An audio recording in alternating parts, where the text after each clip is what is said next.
Chad Bowman. He's going to talk to us a little bit about the ACE proposal. And they're not making statements, only asking, we are asking questions of the person. So they're not making a statement, and they're not doing any PowerPoints, we're just asking questions. So here we go, okay? 5 minutes, or 5 minutes. So then we can just start asking. And I'll, just raise your hands. Okay.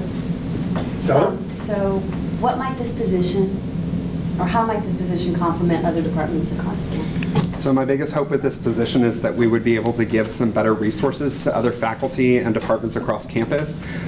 Currently we don't have an LD assessment model on our campus. We're the one campus in Region 8 that has no one that does LD assessment. We are limited to a very small amount of students that can get funneled over to OCC to get assessed, which means we don't do a whole lot on our campus for assessing LD, which means we also are limited to the resources that we can provide our faculty members across departments, especially basic skills like the math and the English areas where a lot of issues come up with students to say, oh, I think there's something that's going on with the student and I'd like to get them support. Because right now, unless they have a history or documented background with evidence of problems, there's very little that we can do to provide them through the assessment model, since we have to refer them to OCC, who then says, yes or no, I will test this person, or I need more information. If we had it on our campus, then that faculty member would be able to work with all the departments to identify how we could better support our students who might be dealing with learning disabilities or areas of concern. And my hope is that they would be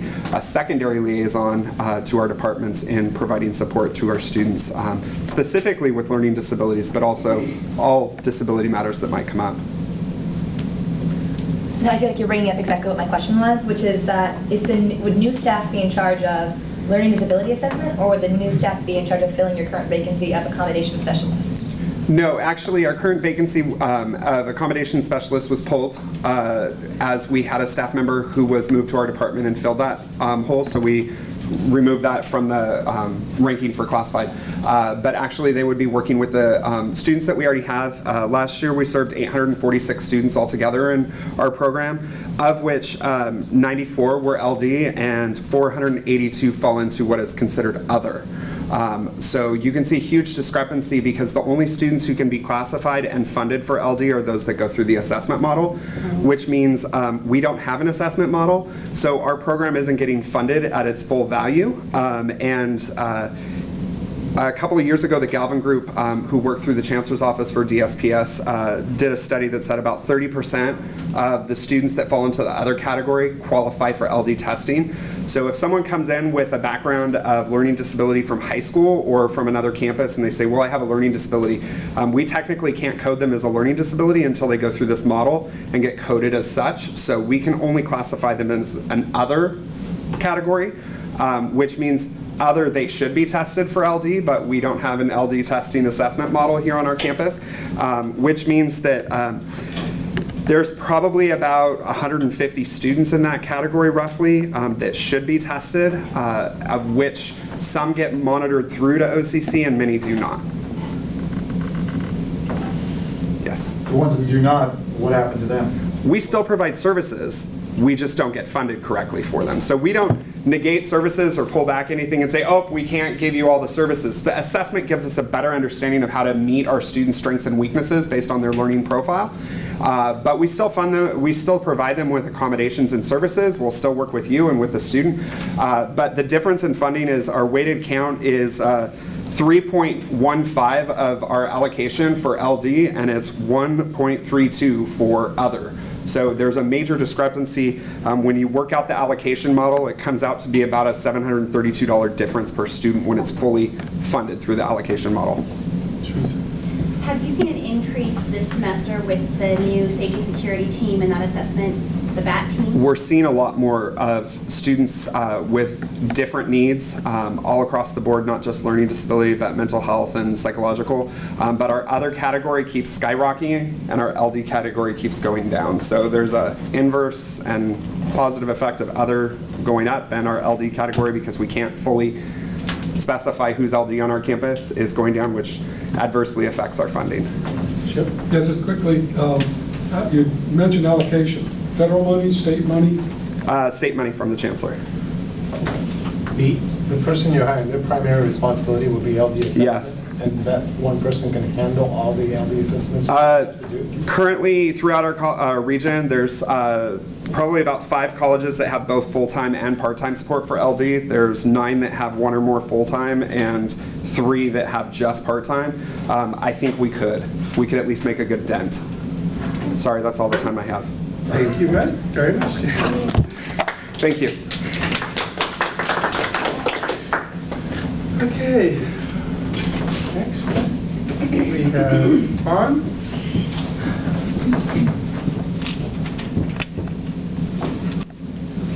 Vaughn, you're up. Questions? Stella? What are the consequences of not receiving this particular position? Students not served, they don't get priority registration. That's our biggest issue right now. Is we are down within the last 3 years. Last 5 years, we've lost 3 counselors through retirements. Those positions have not been fully replaced, and each year that we lose a counselor through retirements or other projects that they're assigned to, we see a decrease in the amount of students that are able to be served. Right now, we are under extreme pressure because every student, in order to receive priority registration, must see a counselor to do an educational plan. And so without an additional counselor, we're going to displace a lot of students, not only in helping them meet their educational goals with their required coursework and career planning. It's a loss of counseling sections for classes, so there's not enough faculty to teach those courses. And then again, the biggest consequence is students losing priority registration, but for the campus, it's a loss of funding under the new SSSP guidelines for funding models.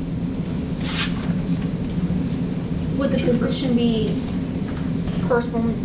particularly just be helping students, would their priority be to work with students to get the education plan, or are they going to be partially on that and partially on teaching courses? Any courses that we teach are out of load, so we don't take away from our student contact hours during our normal contract. Everything that we teach is overload. But again, there's not enough of us to teach all of the overload sections available, so those are often adjuncts every semester, and we'd really prefer that those go to the more seasoned counselors who are well-versed in career theory and helping undecided students confirm a major with some of those career planning courses. But our goal is that we have a generalized counselor that is primarily functioning counseling, not doing other assignments. Oh. Yeah, I had 2 questions that kind of go together. One, you say you had 3 retirements in the last couple of years and they haven't been completely replaced. Right. What exactly does that mean in terms of? It means we got a new hire, but 2 weeks before the semester started, we got a retirement. So it was a wash. Go ahead. We've also had a loss of full-time counselor positions that have coordinated things like the Puente program and the honors program and athletics. And so again, those are still available, but they're an adjunct, and so the consistency in training is problematic right now. And then the second question was, would the new hire also be involved in outreach in terms of helping? Go ahead. In a perfect world, yes. Again, because of the demand on our services, anytime that we're not in the office, it takes away from student contacts for our continuing students. And so while many of us would like to do outreach, and other campuses across Southern California have an outreach counselor that goes and advises everything from our transfer programs to how AP credit or courses from other colleges would be articulated in and then transferred to universities. We don't have that luxury because we don't have the staff available to go out to outreach. And so those of us that do go out to outreach, it's sometimes on our own time or a shift of hours from, again, meeting responsibility or other times. Is counseling, do you mostly try to see the same, are they assigned to one counselor in other words, or is it? No. We don't have case management. Right now, our current student-faculty ratio is 21-something to 1, and we just got back from Senate plenary where the statewide median was 812 to 1. So we are well above where we should be to try and meet the demands of students. We do counseling by major so that we have specialties and content knowledge in those areas, but we don't assign students to a particular counselor. To follow on this, I'm sorry, does DegreeWorks capture the conversations between each counseling session? Yes. Counselor can notate everything that was recorded in that session should the counselor go in and do those notations appropriately. And all the counselors have been trained to. So my question is that of all the departments, it sounds like that if we had one counselor per each department, that would be effective, right? Can you tell No, me? it'd be No, very disproportionate because you have different rules and regulations with respect to things like licensure and professional studies. So having just one person per department, we could never meet the needs of every single department. We can't even hold the needs of one per subdiscipline like social sciences because they are too varied in what the students' needs are. Again, counselors do specialties in terms of majors and emphasis knowledge. I think years ago, way before my time, which is more than 10, 12 years ago, they did assign counselors to departments and it wasn't a good model. So you need more. We need more. Okay. Thank you.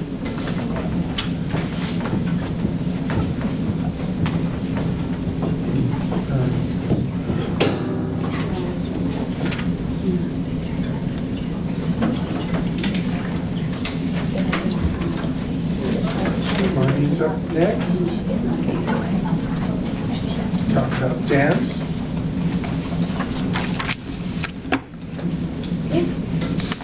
Questions? I read that you offered more than 25 variety of courses to students, but you have one faculty and one hourly, not even a part-time? Adjunct. One adjunct, yeah.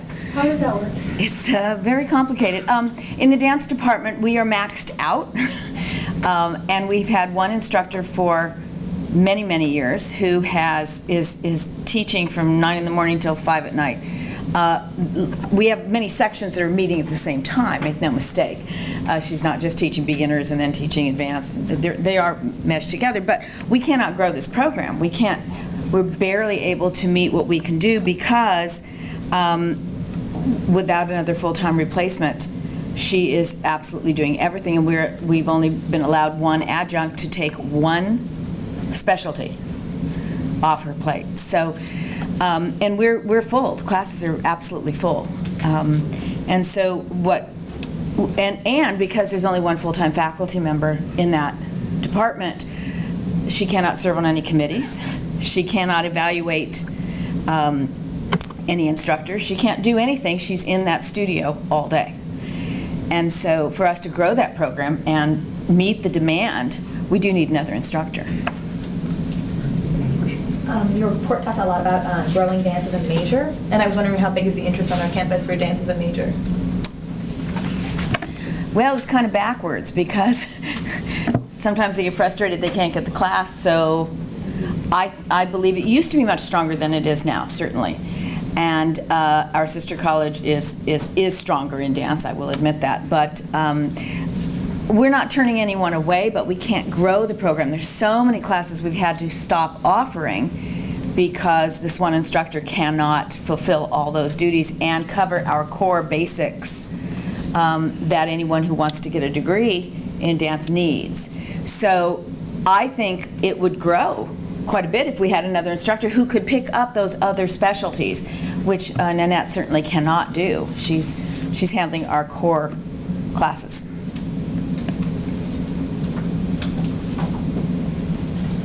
Since this is a particular class, I think it'd be nice to hear how you think that this position would help complement other departments like across the college. You know, how dance is an integral component. Well, dance is certainly an integral component of the theater department. And music to a certain extent, but certainly in theater. We don't get as much crossover as I would like because the students have to be involved with the dance program concerts first. And sometimes they come over and visit us, but not as much as I would like. Does it affect other programs? Well, certainly in the performing arts, music and stuff, and to make those dancers, offer them the chance to participate in theater and in the music programs and in dance. They have to go to the dance stuff first. So while I understand it's not as broad as an English class or a math class, something like that, but we do have active students who are trying to transfer to conservatories and four-year university programs. And with one instructor, and I pick up what I can, but I'm also running another department, so I can't they're not getting as much guidance as we would like to see. They're not getting as much prep time for auditions, which when they go to a four-year, transfer to a four-year, they have to audition. They can't just walk in and say, hi, I'm a dance major. They have to audition. So we're not being able to prep them as much as we'd like. So it's just a very strong sense of frustration because we can do a better job if given the tool. Are your classes being filled primarily by dance majors, or do you know if there's a physical fitness component that students are taking dance for physical fitness? I would say yes. Not completely with dance majors. I wish it was, but a lot of theater majors are over there taking dance classes, and a lot of I wouldn't say it's a huge percentage, but there is a percentage of the fitness aspect of it. If we could go back to offering ballroom and all these other more minor dance disciplines, the classes would build up as they were before it was all cut away. So it does affect. Well, I have the same question on demographics because on the stats it's like 50% under 30, and then after that it's over 30 years old. So I had the same question about who are concerned. Most of them are extremely interested in dance, and then we have some lifelong learners who tend to stay for various reasons. I'm sure. That's it. Thank you.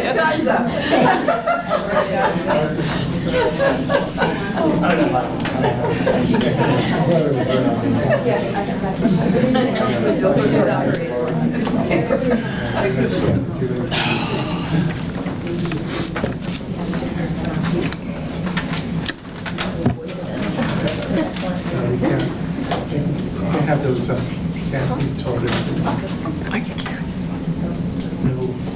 Oh, I wasn't sure, so, yeah. Okay. Yeah, I wasn't sure, so just to be safe. We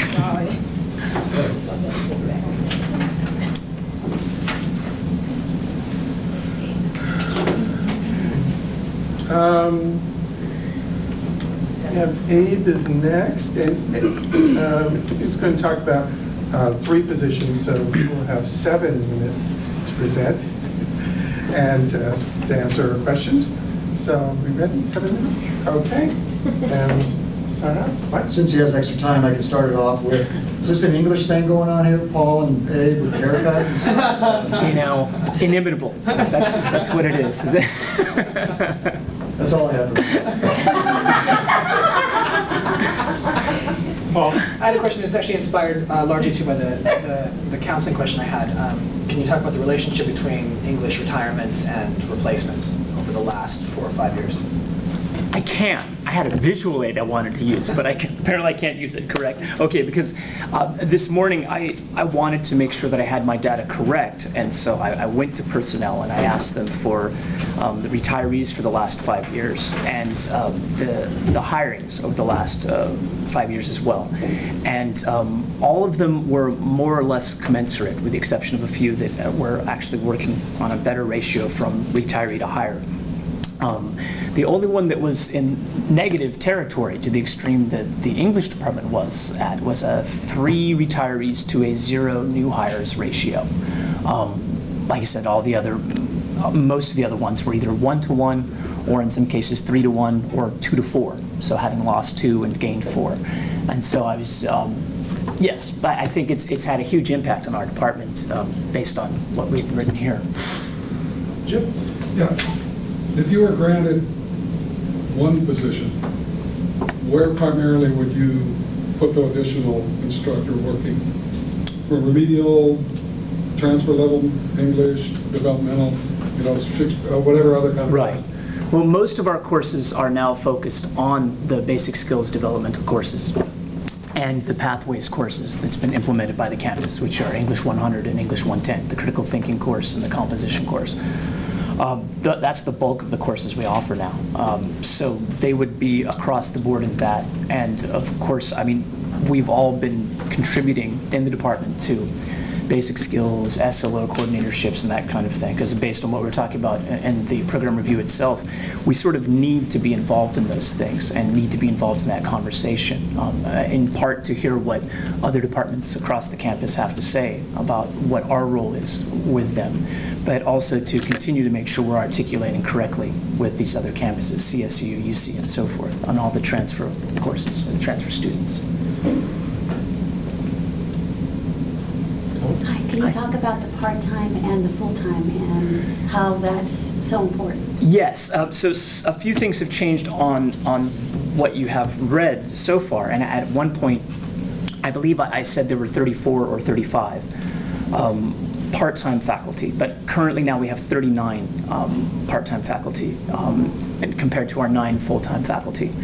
And as I stated on it, at one time we had 16 full-time faculty. And those ratios every year are getting more and more askew. And it's becoming problematic for a variety of reasons, not least of which, if any chairs of the departments have ever done evaluations, it's kind of fun to juggle which evaluation you're going to do that month.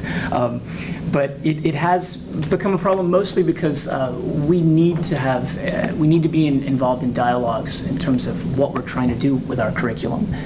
And we cannot expect people who have multiple jobs across multiple campuses to always be where we would like them to be in these conversations. So the fact that that number continues to grow, and that now I think with all of the courses, we were about 90, now we're about 100 and something courses. And full-time faculty, I said here we are teaching 36% of those courses, and now we're, I think, down to about 30 or 31%. And I'm not just pulling these numbers out of anywhere. I started with all these when I was making sure with program review and the Cube that I did not claim to understand very well, that I was going through with Dwayne Thompson to make sure that these numbers were correct. So it's what we've seen over the last 5-year period. The trend is that we are sort of less and less in control of our own core faculty. Yes? So if you were to be, let's say, offered 2 positions, would one full-time person be mostly covering remedial English and then, or both remedial English, or are we looking at a need to get them through for the one to go through transfer English or to get to that point? Like I'm trying to understand how fully your department works. Do you have, because everybody comes in has to take some sort of English, so I'm saying, is it just the 1 year of English that they're taking, or they're taking multiple steps? Well, we expect everyone to be able to teach all of the courses, from the remediation level courses all the way through critical thinking and literature. There aren't that many literature courses available. Those are sort of primarily connected to our major. But the 4 core courses, including the 2 remediation courses, I guess to answer your question directly, I would say that if we had 2, I would probably be looking for people who had an emphasis in different areas. Some who had a more clear interest and enthusiasm for the 98, 99 level courses, and somebody who had a more general interest. But we definitely need more people focused on basic skills development within our department. That is something that has become very obvious to us in the last several years. Okay, that answers it. Thank you. What, 1 or 3, however many you might get, would you expect that they would do some type of overload assignment or something in working with the Writing Center? It would be nice. I mean, my expectations for the new hires, same that were put upon me. I think everybody else is sort of to find a committee, to find your space within the department. But that has been an issue that we haven't had enough folks really to even take over that position, so we've been using adjunct instructors for things like the Writing Center. And one adjunct instructor got a better opportunity, a more long-term opportunity in August, and they had to unfortunately step aside 2 weeks before the semester started. And so we had to find somebody else willing to step into that position and sort of figure out on the fly what was happening. And our only options at the moment are to find somebody from the adjunct pool who would be willing to do that. If we spoke to somebody in an interview about this process, I think that would certainly be something that we'd put on the table. Thank you. Thank you. Is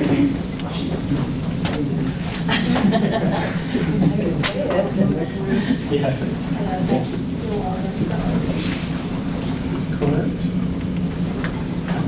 We'll be talking to us about the music first. Hello, yes. Any questions?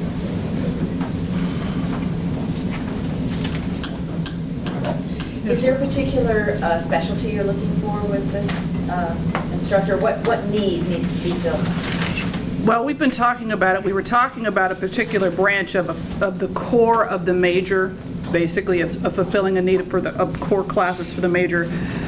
We bring the other two legs of it, which is the performance, instrumental, and vocal.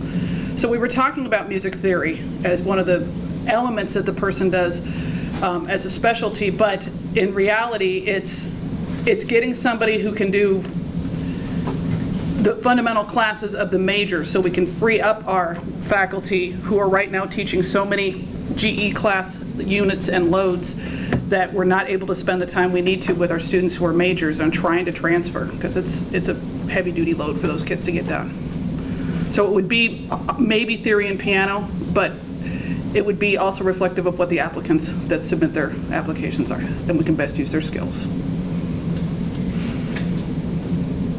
Yeah, I was wondering if you could talk about the ratio in your department between full-timers instructing the classes and part-timers or adjuncts. Right now, we have 4 adjuncts right now teaching 4 classes, and 2 of those are core classes, the other 2 are GE classes, and then the rest of our full-time faculty are teaching everything else. And it's hard to really imagine that, except for the fact that in the past few years we have gone from, I personally have gone from teaching classes where my biggest class was 115 people and 70 people, those 2 big classes respectively, to where now it starts at 355 and 90 for the 2, and then the other full-time faculty who's teaching GE classes used to just teach 3 unit loads and is now teaching minimum classes of 115 each. So all of the full-time faculty are now teaching large class factor classes for GE classes for everything that we do if we have a GE class, and then we get to work with our majors in addition to that. So we would like to be able to focus our time on more so on the majors and spending less time on the GE classes and having our adjuncts being able to hire them to do the GE classes. I'm just wondering if concert band and choir was enough performing opportunities for the students. We wish we could get more. That's an excellent question, actually, because most other campuses have at least 2 performing ensembles per discipline, and we don't have enough time or resources to be able to support that on this campus right now. And for the majors, it's bare minimum, it's bare bones right now to be able to complete the majors with the concert band and concert choir. So if we had another full-time who could actually support on the fundamentals, theory, piano, everything, and it'd be really part of that core for the next however long, that would be terrific. Still any other question? Follow-up question? And is there opportunity for a small ensemble, that requirement, because some of the division of that, or is that also not covered because of the lack of that? There's opportunity for that, but it's with the AA program, with the Associate Degree for Transfer program, we are so limited on the number of core units that we're allowed to offer. The state actually recommends that students get a music AA to transfer, but do the ADT as part of that, because they just, as Marty talked about with dance, they have to audition to transfer. They can't just walk in and have these classes done. They actually have to take tests for every single one of these courses to get in and audition on their instruments and audition for the ensembles. So we want to make sure they're prepared, and that's one of the best ways we can attract, recruit, and retain students is have them successfully transfer, because they talk. And so if they can successfully finish and transfer, then we have that opportunity to do well with them. And that's been the push lately, is transfer. Any other questions?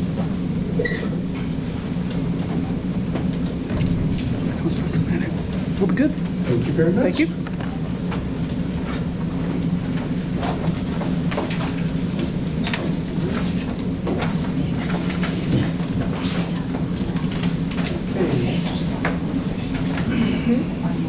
Marty will be talking to us about the theater request.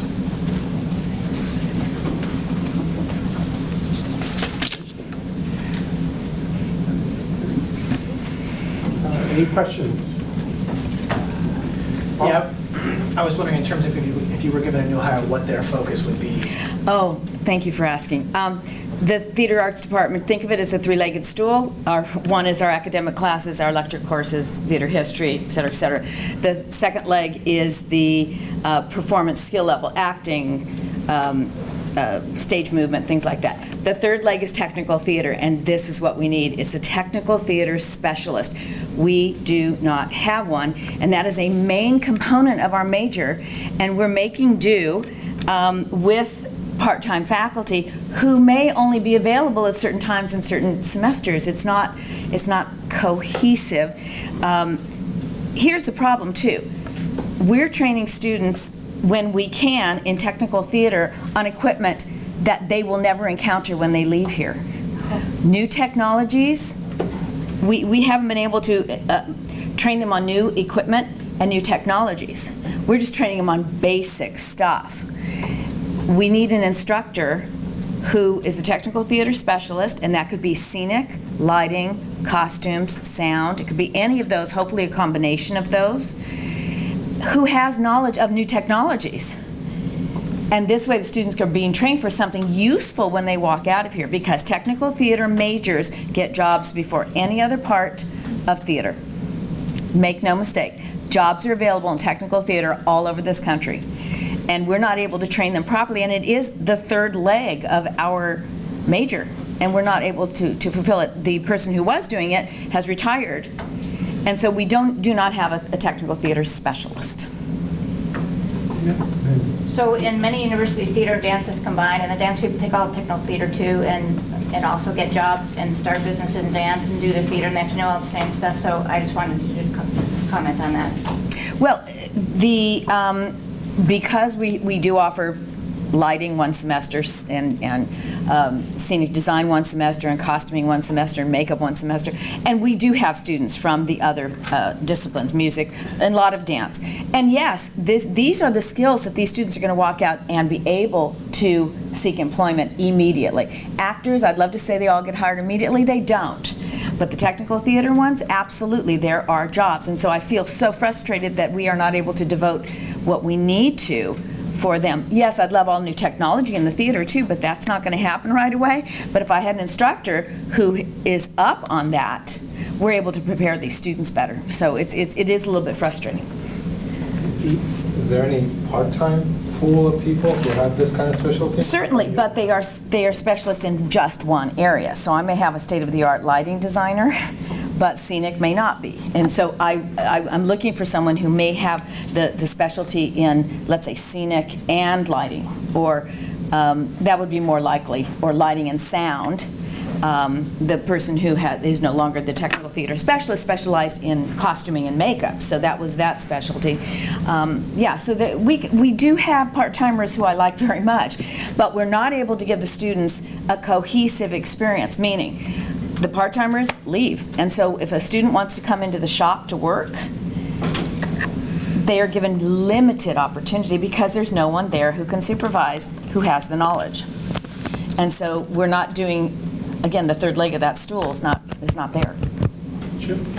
Could you briefly describe, because I know it's part of it, but if everybody in the room needs to understand, that's part of graduating from a four-year college program as well, is having that third leg filled in, right? So. Well, if they are technical theater major, I mean, that's quite specific. You would not go in as an acting major and a technical theater major in a four-year. You couldn't.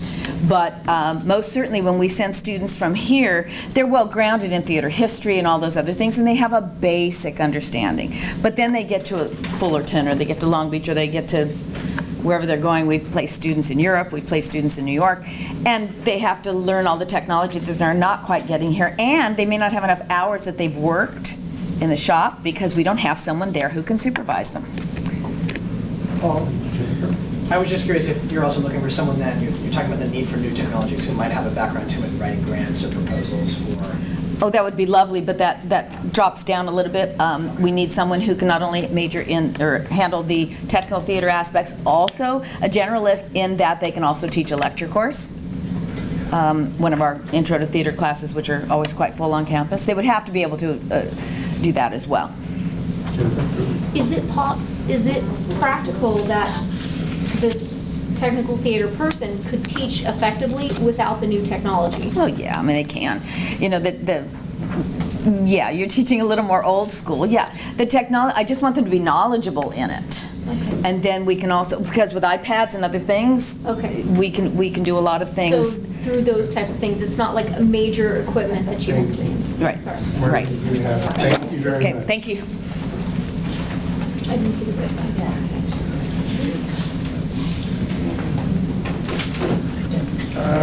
The next person's up, Mariko. He's going to be talking to us about the world language request. Visual arts? Visual arts? No, we have, this visual arts has moved down to the afternoon. So we're doing that. Okay, great. And we have, let's go with Teresa and then Stella. Can I ask why you asked specifically for Spanish instead of just general French or Portuguese or Vietnamese? Well, that's a very good question.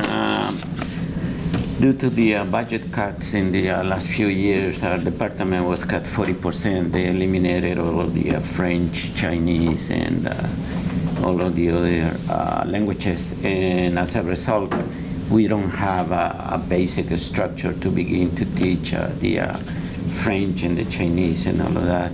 I would like to go back and introduce them on a part-time basis and build eventually. The only departments that we have right now are the Spanish, Vietnamese, and sign language, and those are the ones that we are mainly focusing on. So if you could speak up, because we're having taping and we don't have the mic, so we'll make sure everybody hears it. And Stella? Okay, so how might this position complement other departments or other areas? Like, how is having a Spanish instructor going to help the other? Well, basically, all of our classes do qualify to transfer and meet the requirements for any students that majors in any other area. I mean, we complement the fulfill the degree requirements for as a foreign language. So with a full-time instructor, we will be able to serve those students from your other departments in the other areas that the college has. I was curious if, as you're looking for a Spanish specialist, are you looking for someone who also would be qualified to teach some of those other languages though as well, like being able to teach Portuguese or being able to teach French? Well, definitely, that's usually a plus. If the instructor, is a bilingual or trilingual, we always look up to that. If we can have one that speaks Portuguese or French and Spanish, that would be great. We did have in the past an instructor that spoke French and Spanish.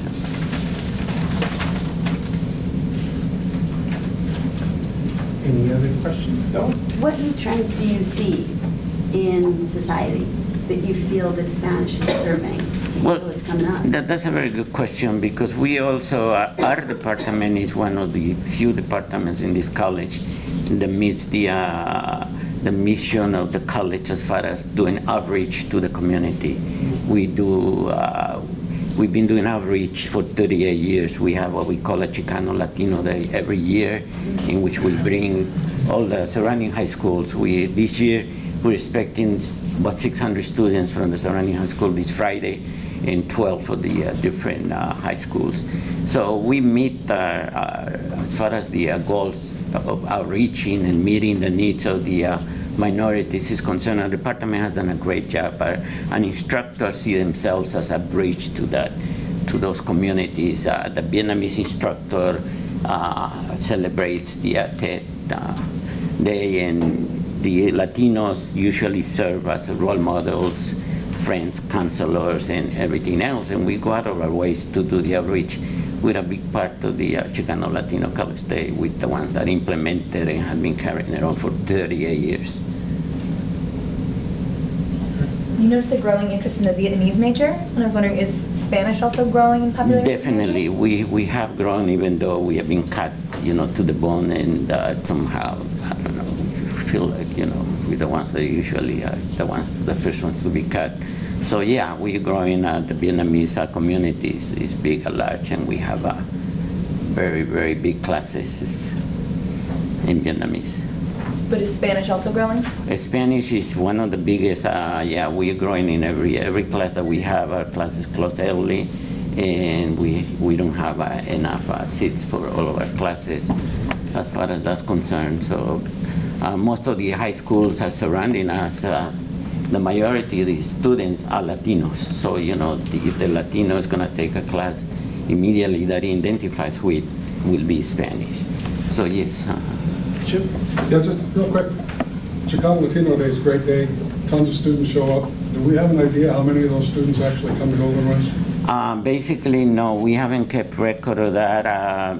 But I tell you what, I've been here 40 years. And these kids that come to Chicano Latino Day, some of them have come back, be students, they're already teachers, teaching here in the surrounding high schools. So I have seen the impact that Chicano Latino Day has in our community and the college at large. Thank you very much. You're welcome.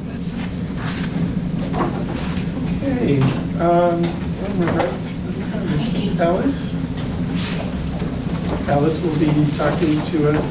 We're skipping number 14, going quickly. Alice should be talking about a business request. Okay. Any questions? Alice? Yes. The internship idea sounded awesome. The idea of increasing how many internships you have, but I was just wondering, is that something you need more faculty for, or? In the report, you mentioned the idea of having more internships with local businesses. I see. And that sounded really exciting and like that would be a really successful program. I was wondering, do you need more faculty to do that?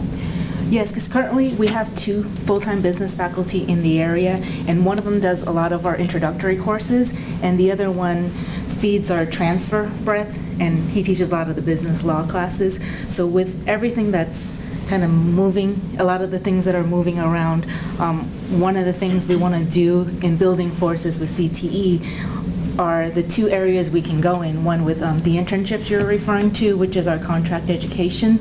So one of the things we can do with a new faculty member is to go out and get those businesses and develop them with the bigger corporations that are out there that might need the, that have the students that have the need to have that part of the education. And then secondly, it would be the entrepreneurship program that seems to be an underserved need right here in this community. So this new position, the way we see it being positioned, is going to be more on the entrepreneurial marketing area and building on that program so we can kind of get more of the contract ed internships and also to build our entrepreneurial program.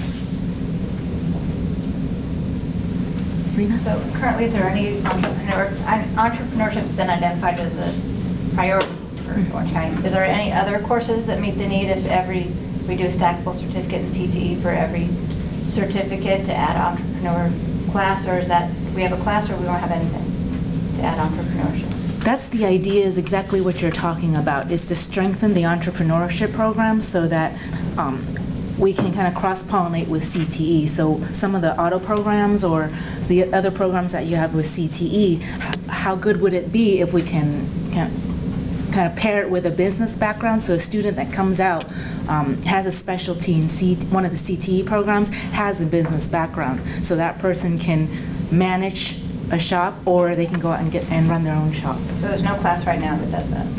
We have one class, and it's an area that if we're going to grow in this area, we need more classes than just one. Colette? Is there a growing demand for this type of cross-pollination, so to speak, with the CTE and the business end? So one of the reasons why we identified this is in looking at the data, retail trade is supposed to be the one that's up and coming. So for the next 5 years, there's going to be close to a 20% growth in the area. And a lot of these areas are areas that our students go into. So some of these, let's say, for example, grocery stores, food and beverage stores, health and personal care stores. So that's one of the areas that I can see blending in with the CTE program. So with all of that being anticipated with the employment data for California, I'm guessing that's a good way to go. I think these changes would help make our students more competitive when they apply to impacted programs in all of our neighboring schools. Like, it worries me how impacted like our very nearby universities are for when they transfer as a business major. Well, when you're... Should I rephrase my question? Yeah. Like when you say like you're going to cross-pollinate, make like a hybrid element, is that going to help them be more competitive when they apply to transfer as business majors? Perhaps. And the way I see it is there's our transfer student population, and then there's our certificate student population. And sometimes they are one and the same. Having more courses and having a skill underneath their belt doesn't hurt them for transfer. Especially, let's say, for Cal State Long Beach, their business program tends to be they're very narrow. They have very specific majors. So if you want to go into supply chain management, there's a specific major just for that. So if they can come in with a particular skill that's more geared towards a particular major there, then all the better.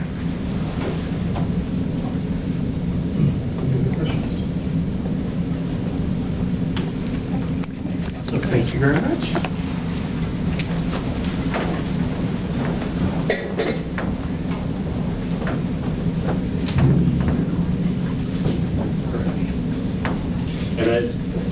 I mean, it has both of us, so I don't know what, but you can. I'll just sit there and do the. Okay. You can stand next to me. Now it'll be the other way around, trust me. Have 7 minutes, and you'll be talking about the positions. Ready? Okay. Why 2 positions? At this point in time, what we're trying to do is grow our course offerings. We recently, I guess within the last year, had the Kinesiology AAT approved through CCI as well as through the state. And so with that growing, we have more courses that we'd like to be able to offer to students, but we don't have the manpower to be able to do that. Currently we have 2 instructors teaching Kinesiology 100, which is kind of that baseline foundation course that they'll need. And currently in the queue also for TMCs is exercise science, health science, and nutrition and food science and dietetics. And so if we are able to add those in, from what I understand with the state, is that they want for every possible TMC that we could offer that exists for each campus. And so if we can grow our curriculum in that direction and provide students with other opportunities to be able to transfer to, say, a Long Beach or a Fullerton, which are 2 big campuses that they feed into, we would need a little bit more manpower to be able to handle that. Can you talk about areas of specialty or specialization you're looking for in those instructors? Yeah, well, we currently are working with Fullerton and Long Beach and looking at athletic training as a certificate option for us. And so that's kind of an area that falls underneath that kinesiology umbrella. And then, like I said, with exercise or health science as an option, that's in the queue for those TMCs, if that's curriculum. Again, we kind of are a wide span. We reach into kind of the biological sciences. It's a cross-discipline major for a lot of people. So, but athletic training is one of the areas that we're looking at, kind of getting a certificate worked into there. Leilani, could you elaborate on the trend in the universities, state and out-of-state, in terms of kinesiology majors? Is there seem to be a I can't. growing? Sorry.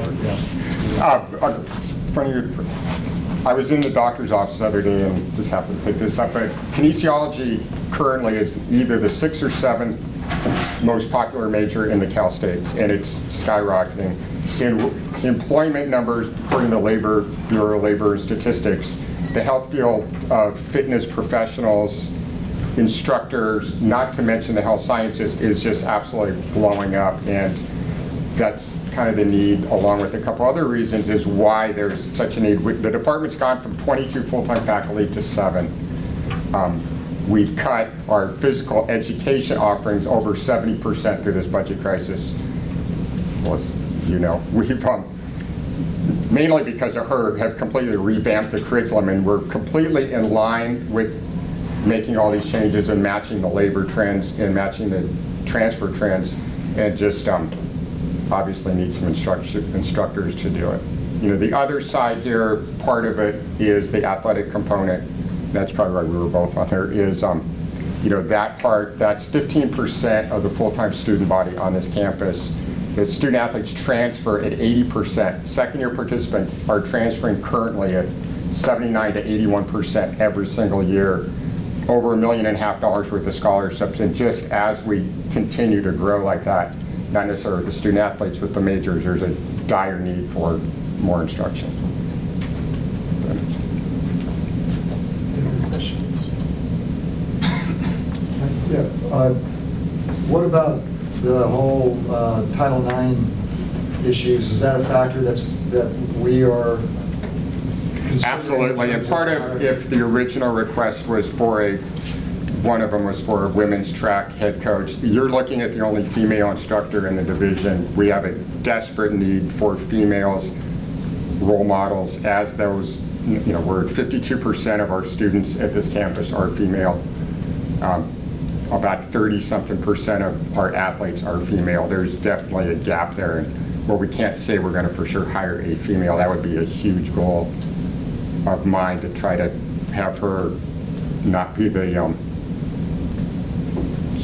I wouldn't say short thumb, but. Jennifer? Would your primarily focus be to teach more basic kinesiology, because I know you cross with biology a lot, or would you look at going into more of the athletic training or dietetics or nutrition, or would you do like a cross program? Is that what you're trying? I know it's very popular too, because I mean, I have a lot of students in chemistry as well that are looking to transfer in that major. So I just wanted to know where you might put the positions. I mean, I think with our current course offerings, we would have to kind of get somebody that would ideally fit into kind of a lot of those areas. So you have to get a multi-person. Yeah, and somebody that hopefully could bring some background and experience with other curriculum that might fall into some of these other categories, so that if there is an exercise science program, that maybe they can take an athletic training class. I don't even know what the coursework looks like for those TMCs just yet. And we've tripled, this semester, tripled the Intro to Kinesiology course offerings and doubled the size of them, and they are filling as soon as you open it up. I mean, it could be quadruple the size if we had room for it. Chip? Yeah, you mentioned it at the beginning about having a transfer agreement with the Cal States with AAT. Can you explain that? The AAT, or the ADT, was approved last year, and it's basically the curriculum that the state mapped out, saying that if a student takes these particular classes and reaches this number of units, that they have that AA with kinesiology as the area of emphasis. So we have that kinesiology 100, but they also take anatomy and physiology. They're also going to take our activity-based courses, so they're going to get a mind and body fitness class, they'll take a strength training class, but they're also going to take your statistics class, so they'll take math 160, or they may take a chemistry class. So again, that's sort of what I was implying with our cross-discipline. We kind of really branch out to. But doesn't the Cal States have agreed that, okay, they go there, they only need to take 60 units, correct? Yes, and once they complete that, it's my understanding that they're guaranteed a spot in the CSU system. Maybe not necessarily to the school of their choice, but that they're kind of a shoe-in. And the one, I know I see Marty with that thing, and the one adjunct that we have hired is the department chair at Fullerton, or is it who writes the curriculum in the division at Fullerton is now. Thank you very much. It's impossible. Okay, 8 minus 3.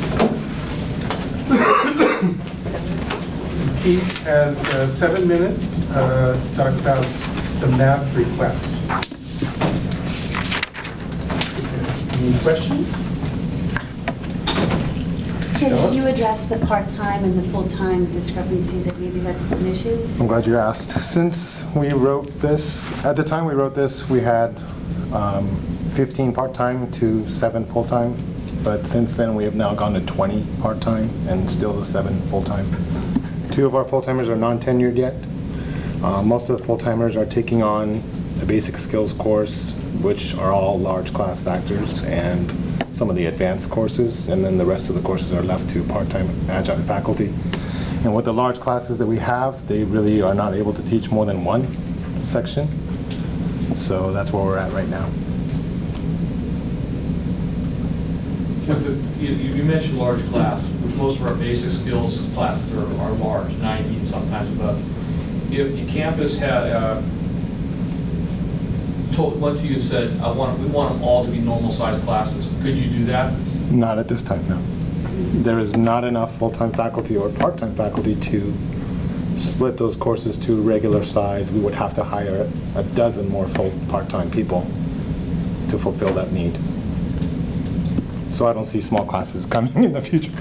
Well, can I ask, is that something the department would like to go towards? We were definitely basic skills level. Having classes of 90 students is not an ideal model of teaching basic skills. We would like to have smaller class sizes, get more student engagement, increase our student success rates, get more interaction, and students do well. So would this person be a basic skills or advanced? Most generally, we teach, whoever we hire will have to teach at any level, but definitely the full-timers have agreed to each take on a basic skills level course, so this new person will as well as help us with statistics, which is becoming a highly demanded course, and most of our statistics courses are large class factors, so it again leaves only one part-timer to teach a statistics class, where a full-timer with some experience will be able to teach a couple of them. You mentioned that your basic skills and stats are a large class factor. Yes. Can you explain the size, the enrollment in that comparable to our neighboring colleges and what a course at another college would be like? I think one of my colleagues did a research for all California community colleges. We are definitely an outlier in terms of class sizes. Our sister colleges are not even anywhere close to where we are. Even with the class sizes at 90 students, we are still at the highest in any of the other California community colleges for basic skills and as well as statistics. So, did I answer your question? What's the average at other campuses? I mean, I know the average at other campuses, what is the average enrollment in a class like that? Yeah, I think the next closest to us would be OCC, and they have classes of 70, and then everybody else is at 35 to 40 for an average class size of basic skills level. Questions? Do you see the basic skill numbers increasing more recently? We do. Our classes fill fully, and our wait lists are full. And especially since we eliminated Math 5 and 8 about a year ago, now most students are coming in and are able to enroll in our beginning algebra class. They are filling up fast. There is the growth in that trend of students coming in underprepared and having to take more basic skills courses. And we are at capacity. We just cannot offer any more of those types of courses at this time. You did a bridge program that was really successful. Are you not doing it now because you don't have enough full-timers to do it? Partially because we don't have enough full-timers, partially because there was not administrative support, at least last year or the year before. We would like to do that again. Jack? It wasn't me. No, it wasn't him.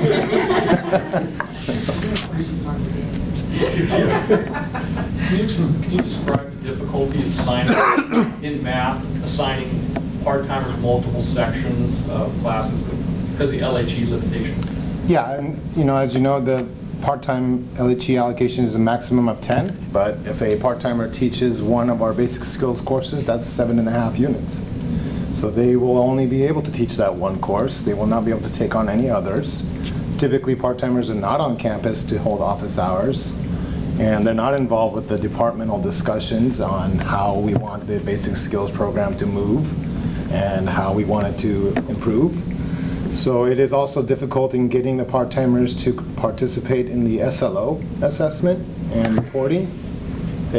We're only at 7 full-time, so each of us is a coordinator for a few of the other courses, and it's difficult to try to get every part-timer on track and submit their stuff, and we analyze it and report on it and so on. So it's a big challenge when not having enough full-time people. Did I answer your question? Any other questions? Well, thank you very much.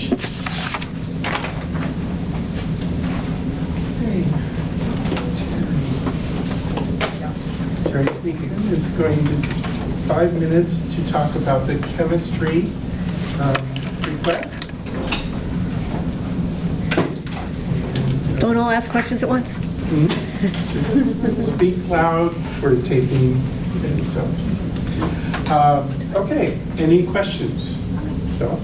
Can you talk about the difficulty with part-timers and maintaining stability in your department as relates to that? Well, particularly in chemistry, because of the lab work that we do, one of our most important things that we are concerned about with part-time instructors is safety and being sure that courses are run safely. We have, in chemistry, we have 4 full-time people and 11 part-time people, and we have one course that's only has part-time people teaching it, no full-time people. So there's nobody really overseeing what's happening in the labs with that. I try to do it, and and I'm not here at night usually to oversee the nighttime activities, so that the courses that don't have a full-time person overseeing them really kind of flounder. They sort of just go with the status quo and hope that the part-time people will keep an eye on things. It doesn't seem to be a problem to find part-time people. There are still a lot of people out there looking for assignments. Does that answer your question? Questions? Jeff? Okay, Pinky? Jeff? With the requirements of labs and the amount of load factor that you get for class factor for the labs, how does this influence what part-timers can do? Do you have a lot of, like Math just described, they can only... Right, because labs are only loaded at 75%. One part-time person can only teach 1 lecture and 1 associated lab, and so then there's another part-time person who's teaching another lab to go with that other part-time person. So you've got a part-time person sort of reporting to a part-time person. So 1 lab is 4.5 LHE, and the lecture is 3 LHE, and so that's as much as they can go. Yeah. That was my question. Any other questions? I know there's been a loss of classified. How has that affected your full-timers specifically with the loss of classified? Oh, classified? Well, we don't really have, we have 1 classified person in our department. So we haven't lost anybody. We just, at one point in time, there was a nighttime person, and right now we have part-time former students who man the stockroom at night and student assistants, and it's sort of a patchwork system where the daytime stockroom manager sometimes tries to get the part-time evening instructors to come in before their lectures, before she has to go home, so that she can talk about what's happening in the lab, since there's not anybody else overseeing them. I thought you said you had no problem finding part-timers, but I mean, chemistry is a very highly skilled, discipline, and it seems to me... It is, but there are a lot of people out there, I guess, who really want to be teaching instead of working. We don't have a lot of chemistry industry around here, and so people who like to teach. We've got people who are teaching in a variety of schools, and then they get hired away. We lost 1 part-timer to a full-time job at Saddleback this year, and then but there seems to be a sufficient part-time pool, It's just we have to keep looking and trying them out and then seeing whether they work out and looking for new ones. If you look at the trends in society as it relates to, the need for chemistry and specialized populations in the need for chemistry, can you address what you think you're seeing or need? Well, there's probably the largest amount of people who are taking chemistry are people who want to go into health professions and engineering jobs, which are certainly growing. And we are maxed out by lab space at this point. We can't offer any more chemistry sections. The labs are busy all the time, day and night. Thank you very much for talking about chemistry. We'll keep you up there. We're going to have you talk a little bit about the geology request. So I entertain questions from geology. Any questions? Jennifer? Do you have any new information? I'm so glad you asked. I don't know if anybody saw, but in the newsletter, the Chancellor's newsletter thing he posted, we have received a large donation of rocks and minerals and also large donation of $35,000 to our Geology Foundation account that since I wrote the program review information. And currently we don't have any full-time people in geology. We have 4 part-time people, and only because we have been blessed with one part-time person who works many, many, many hours that he isn't paid for.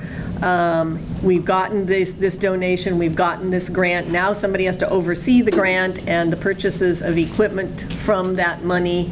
And we have a new geology transfer major that was approved, which required the creation of an additional geology class. Geology majors are also a growing field because of the petroleum industry is booming, and the fracking and all of that stuff is all about geology. And so it's a high interest major, and we have nobody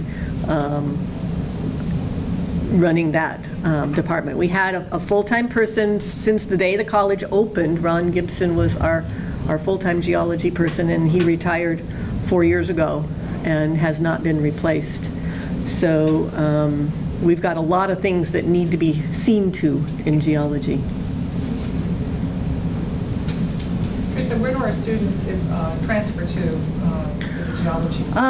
Mostly to Fullerton and to UC Riverside has a strong geology program, and so that's where they tend to go. And part-timers, because I just interviewed some part-time, unlike chemistry, the part-time geology list is quite short. We had, I think, 8 people on the possible list. I sent emails to all of them.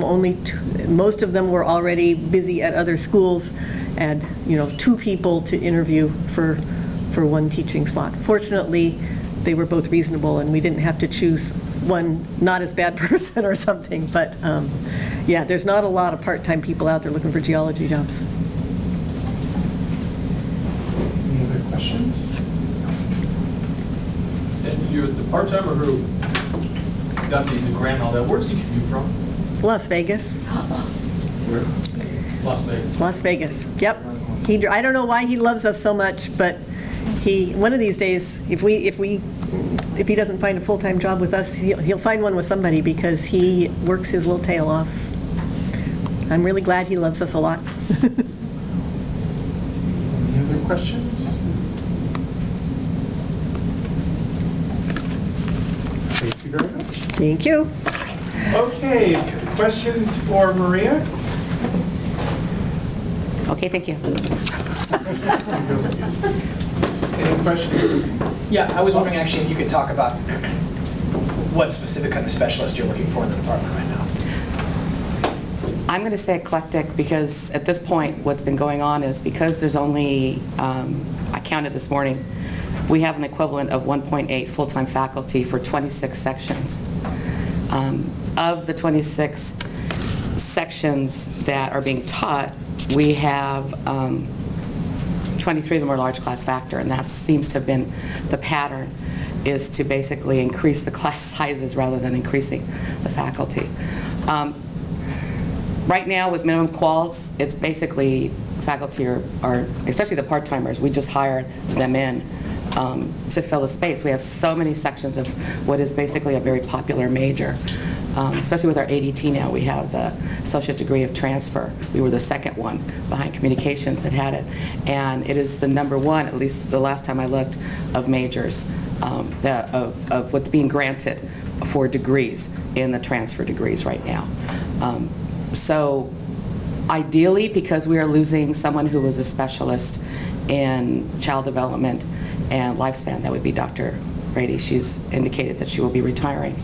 It would probably be someone with at least a background or an experience of teaching in that.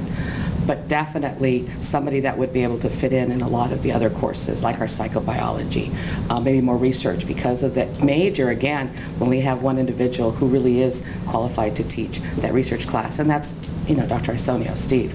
So if we could get somebody with experience or background in that, I think that would be helpful. So I think the key thing is that when you look at the number of sections that have increased and the fact that we only have what right now is equivalent to 1.8 full-time, it's just not workable. I mean, Dr. Sun and I are just stretched, and we have a new student psychology club that just started this semester.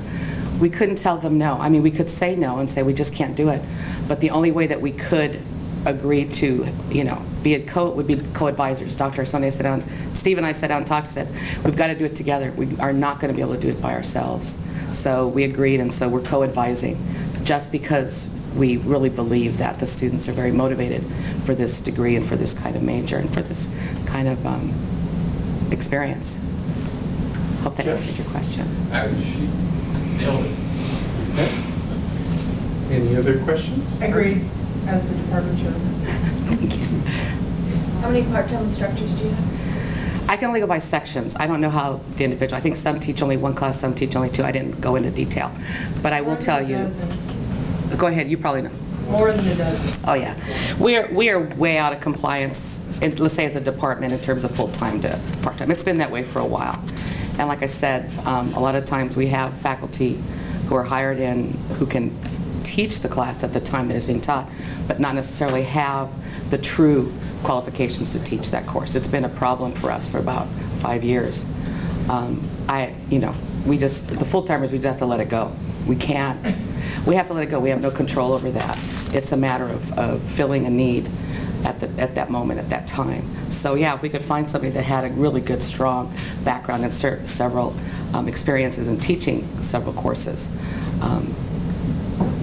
I mean, that's, like I said, there's only so much that Dr. Arson, and there's other stuff we want to do too, but we can't develop our curriculum, we can't do, we have a website we'd love to develop more, for the psychology department, but it's right now bare bones because, we have to make our decisions on what we're going to do and what we're not going to do. Other questions? Okay, thank you. That was easy. Okay, thank you. Next is Michael. He's going to talk to us about the 2 requests for auto tech. So he has 7 minutes. Good afternoon. Any questions? Yeah, I was wondering if you could talk about the ratio between full-timers and part-timers in terms of instructing the classes right now in your department. Well, right now we have 3 full-time instructors, and we have, got to do the numbers in my head really quick. I believe we have 4 part-time instructors, and that's down from last year. I don't know what the numbers were from last year. This is my first semester here as a full-time instructor, but I know that there were quite a few that were not asked to come back. I'm sorry, what did you say, Mike? They weren't asked to come back? They were not invited back, no. How is the part-time pool for your area? Is it difficult to find qualified, reliable people? It's difficult to find qualified, reliable people during the day. Most of these guys are technicians and they work during the day. So they would be filling nighttime positions. And what we're finding is the the nighttime classes are where the biggest issues are, as far as dealing with I don't want to say behavioral issues, but dealing with student issues, and not necessarily with the students themselves, but understanding how to manage those students. So I think classroom management is kind of an issue with the part-time. Yes. Do you see, is Oh, it, I'm is it a sorry. growing, is it a growing field? Do you feel like, do you have a lot of students wanting to, is it more in the evening class that it's growing more, or in the day? All of our classes are growing. We are partners, a corporate partnership with Honda. One of the reasons we're requesting more faculty is to grow that program. We can't send part-time instructors to the Honda Training Center for them to become a Honda instructor or Honda packed instructors. So it's, that part is difficult. But the numbers in these classes are constantly growing. My engine class, I can speak for that, is always waitlisted, and it's always 100% full. Even with the part-time instructors, it was 100% full. And with the part-time instructors, I think the issue that we're seeing is that there's not the curriculum development isn't there, I think. So as a full-time instructor, there's more buy-in to develop, stronger curriculum, and to partner more with the school, and to, join more committees. And what's your hiring job rate when you complete the program? I'm not sure what that is. I know every semester there's students that are placed in mostly Honda dealerships, but I know when I was hired, I asked that same question. One of the places that Brian told me that they had technicians put in was actually some high-end dealerships in Newport Beach. Lots of Honda dealerships around here hire our students. We're always getting requests. Even though we're a Honda program, I just heard today that there's a Toyota dealership down the street that's actually asking for our Honda students to fill in because they're having trouble finding qualified students or techs. Mike, what other community colleges are offering a similar program? As far as like a corporate partnership? Yeah, and Cypress College offers a Toyota program. Rio Hondo offers a Honda program. Cerritos, I believe, offers a Ford, and I think they kind of have a loose Chevrolet program. No, I mean, it's kind of, it's not. I don't know that it's really structured. I don't know the details about the Chevrolet program, but I know it's there, and I just don't know how supported it is by Chevrolet. So. I know that a year ago the department ran an accelerated one-year pathway for the auto tech program, and it was only offered for that 1 year and not again. Is that because of a lack of full-time faculty to be able to manage that program? Are you speaking of the cohort? The 200 level cohort? Yeah, I'm not, like I said, this is my first semester here. I'm not exactly sure why that didn't take off. I mean, I can only say that, yeah, that would make sense. Any other questions? How many students are currently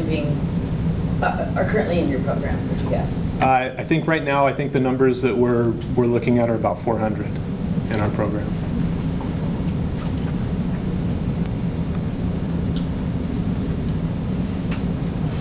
And if you were to get two positions, what would be the delineation between these two positions, and what would the faculty be doing? Well, one of the reasons we're asking for two positions is, and it's one of the reasons I'm speaking here today and not John or Brian, is that we're going through our NATEF certification. And NATEF is, it's the National Automotive Technicians Education Foundation. And basically what that is, it's a certification process that's been around for about 100 years that certifies educational programs for automotive. What NATEF likes to see and what they require is that you have one instructor teach two areas of specialty. Right now, through ASE, which is partnered with NATEF, And if you take your car to any automotive repair shop, you might see that big ASC sign. What ASC has that we offer is about 9, or what we want to offer is about 9 different areas. NATIF wants one instructor to be certified or really focused on 2 of those areas to really have a strong, strong program. So. Questions? Thank you very much. Thank you. The next presenter. Ed's next. No, actually it's Christian. Computer science.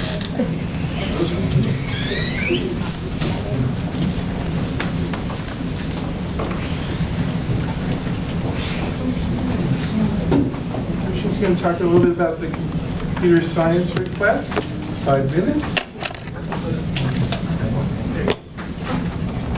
Yes, So, any questions?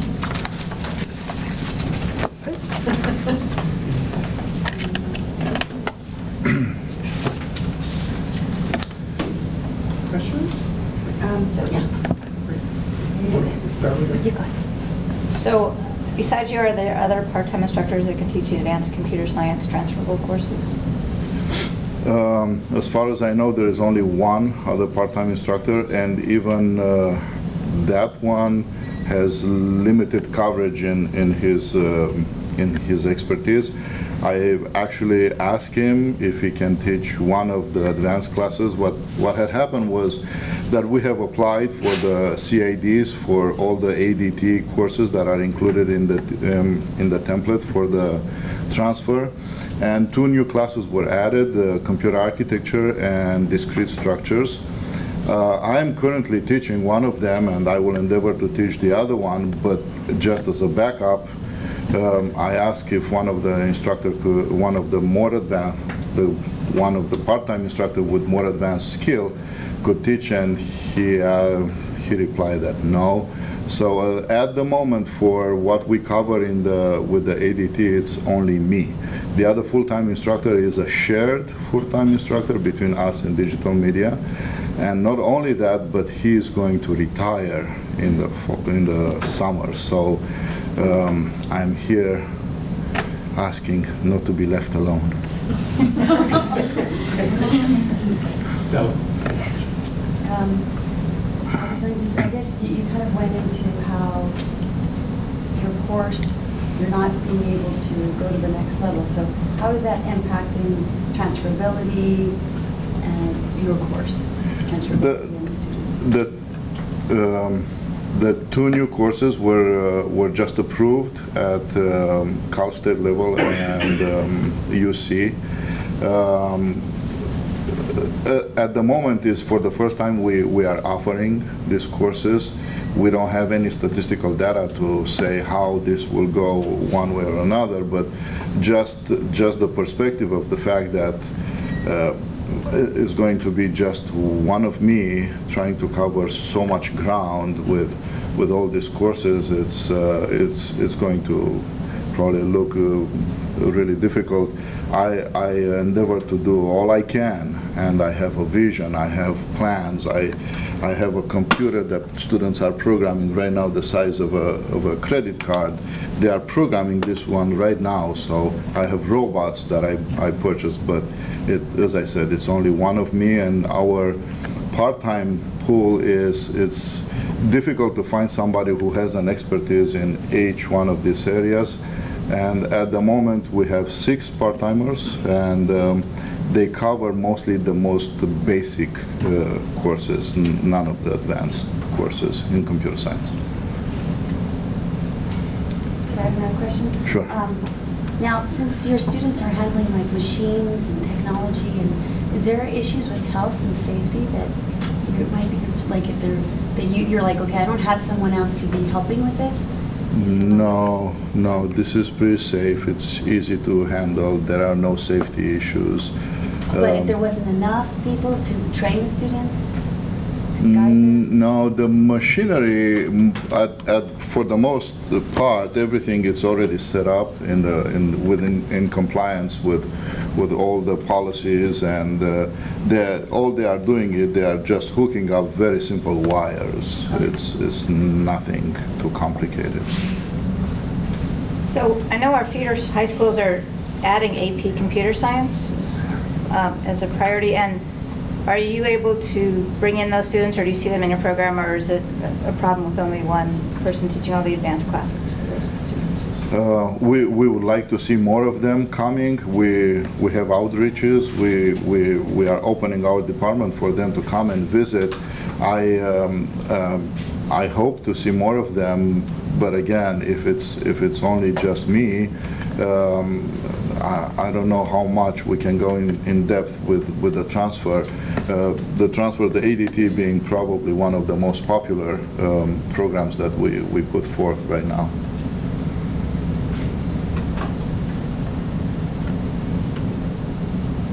Okay. Well, thank you very much.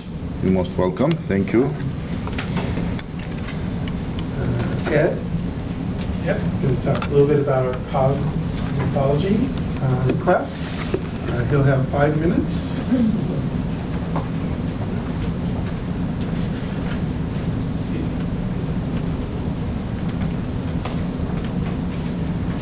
Good afternoon, all. Okay, so we'll have any questions for Ed? Stella? Have you had core courses canceled or major impact due to low full-time for you? No. Have you had problems with having less full-time impact? I mean, less full-time impact? Instructors, you mean? Yes. Yes. Can you elaborate on that? Well, what has happened is the industry has been hit with the economy just like everything else, and unfortunately some of the instructors have opted to go back and work in a salon, and so their availability has become minimal, and that's caused a little problem with the hiring process. I currently am in the process of seeking adjunct. We just closed everything with HR, and out of 42 applicants, only 5 were qualified to do the part-time.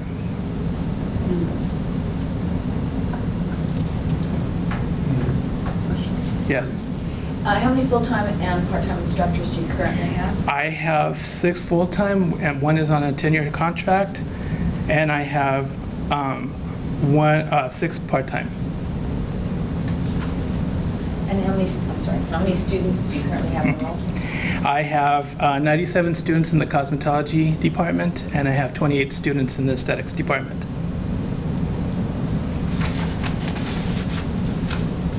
Now, because it's like a job, right? Students are there Monday through Friday, so faculty need to be there Monday. It's a different kind of structure, right? It is. You need to have faculty much 40, more. Right? yes, that is correct. Explain that, how it's different than...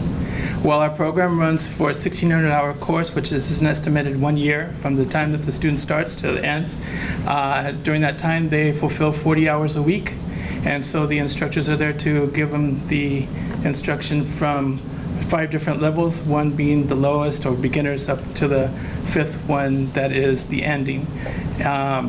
Because of the structure of that program, it's very difficult to maintain continuity, especially with the inconsistencies that I have now with scheduling. And it has had a little bit of an impact on the classes where I've had to restructure.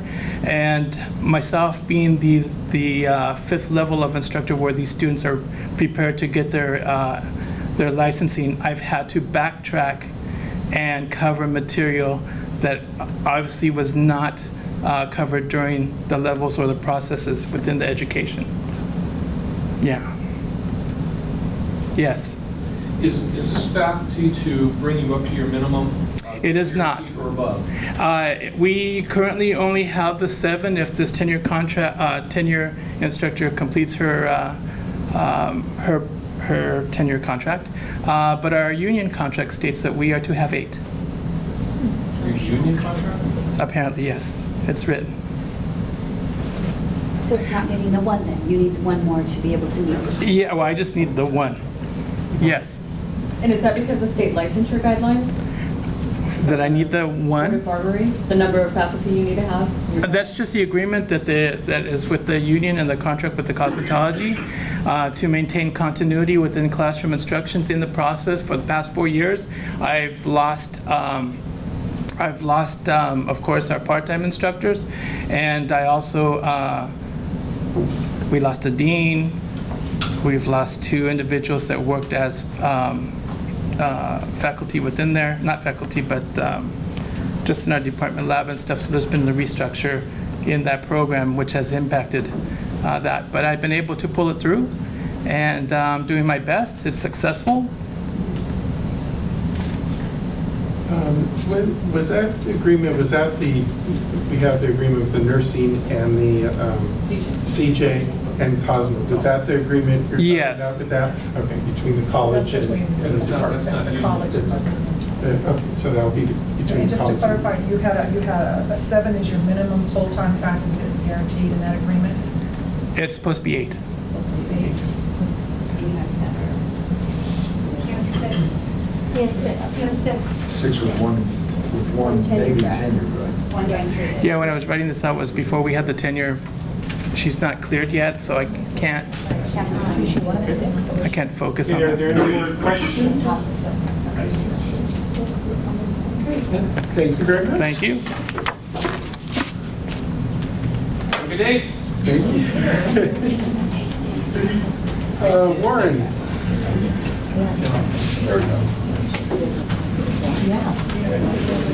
So Warren Carter is going to talk to you a little bit about the digital media request.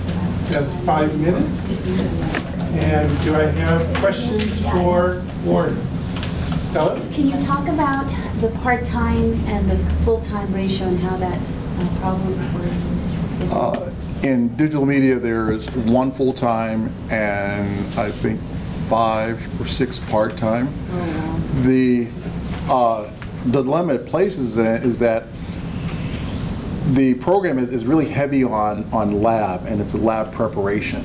And where the part-timers are only compensated for the time that they're actually in the class and not the prep, there's been difficulty in getting that full depth and breadth of everything else because so much time is spent in preparing the labs and getting everything else ready for them. So with an additional full-timer, in other words, I spend about half my day getting ready for a lab and then doing the lab, but I'm here to do it. So in that situation, digital media, the part-timers have a difficulty, investing that time to get everything ready for it. That's the dilemma we face, one of the dilemmas. Questions? Yeah, I was just curious if you could talk to about whether most of your classes are, what the class size is for an average class and how that might be affected by bringing someone else in as well. The class sizes, we go with I hope I'm correct, I think the minimum number now is 18. And the larger the classes, the more, since it's a very hands-on, very involved, interactive. The actual real dilemma we're facing is that digital media is, the TMC has been approved by the state for the digital media major, and we're actively moving toward that, revising the course, things there, and to have the depth and breadth of the instructors be able to offer the courses, that meet that TMC, because it would be the only program in the area that actually would have a TMC that would articulate for theirs. So it would, the class size really isn't affected. It's still the involvement of it. That gets into another area, just additional other backup support. Do you see growing trends in this particular field that you're thinking, this is happening, this is coming? The growing trend, and they were pretty much forced, seeing a couple years ago, is that we're moving away from specialization to we're everything now. And before, in the past, when I started 23 years ago, one person pretty much went in and did a specialty type of thing. Now, with the way digital media is, it's one person is expected to do everything from the conception to the post-production. So we're looking for an individual and finding those individuals that have those skills. So that's been the trend. That's the reality of our field. And it's no longer, it is so diverse and it's just spread across so many different disciplines. So it's no longer just in one discipline. It's something that is used throughout. And trying to address that need, and it's putting additional demands because we're not content experts, but yet we're expected to know and be able to apply what we do in all these different areas. So that's the big trend. We've gone from specialization to a jack of all trades, and that's throughout. You said a lot of the time for the labs is the setup. Does it have to be done by the faculty that's teaching it, or can the preparation be done by somebody else? We have a it could be done in the past. It's been done by other. We had some classified assistants to get things set up on there, and that was a plan B that the faculty had talked about, trying to approach from two fronts. But yeah, classified have been used, teaching assistants to help get everything prepared. Lauren, can you just comment on the priority of digital media coming from the high schools in our region? It is, it's the explosion, the emphasis on digital media, because it's now part of that core basic literacy. That's the thing that's happened. Where our digital media in the past was thought of as an addition, as an add-on, it is now one of those basic core concepts that are being taught in the schools, like the reading, the writing, the math. It's now having a certain level of proficiency of digital media because it's used, once again, throughout cross disciplines, cross occupations. So it's no longer found just in any one area, and that's been that's the trend. And it's no longer a trend; it's the reality we're facing, and preparing a well-rounded student. Because the other thing is, we found out from all the research and everything else that the employers are looking for job-ready people, because once again, they hit the ground running and no time to really train them. Thank you very much, Warren. Thank you.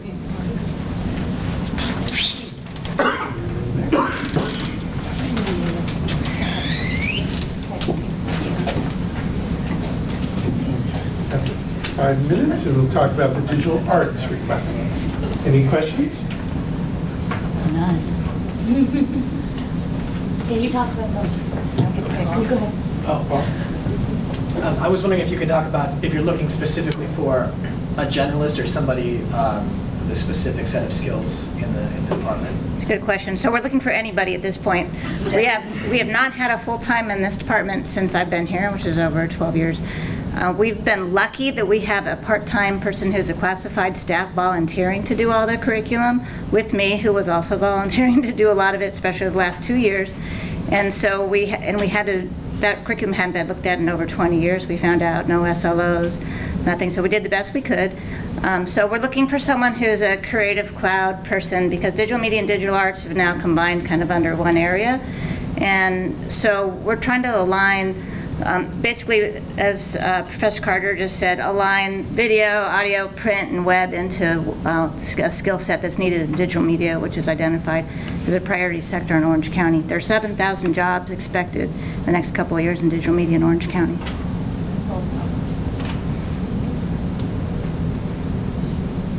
Stella, you have a question? I think that was hitting about the trends. So, in other words, this is an urgent thing that's coming around the corner.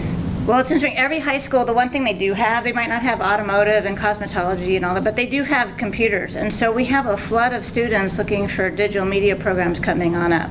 And so, and the reason it's a priority sector is it's integrated into all of our career fields and just all of our careers in general. The automotive people need media skills, business people need. So it's beyond our own thing, which is why I was commenting on business, is the entrepreneurship as well as digital media people now involved in companies. It's growing, and it's growing fast. In LA, the jobs are well over 10,000 a year just in media, and much higher than that in the entertainment industry. So it is the #1 sector in career education here. Are there any other questions? Would you see, if you had another full-time individual, would you see maybe trying to partner with businesses so that when students could get internships or something like that? Okay, so I'm glad you asked that question. So the career education in the state, and this is a project I'm working on, is aligning with industry and business, and that's across all of the career education. If it's identified as a emerging or priority sector in the county, that's happening statewide right now. Would our students, after our program, finishing our program, then flow into a job opportunity, or would they continue at the four-year level? And then the ultimate goal is mainly entertainment, or is it more business-oriented, or? So in Orange County, the jobs are business-oriented, doing digital media within a company, providing media support, and if you can imagine anything with computers is digital media, video, and audio support, and also print and web.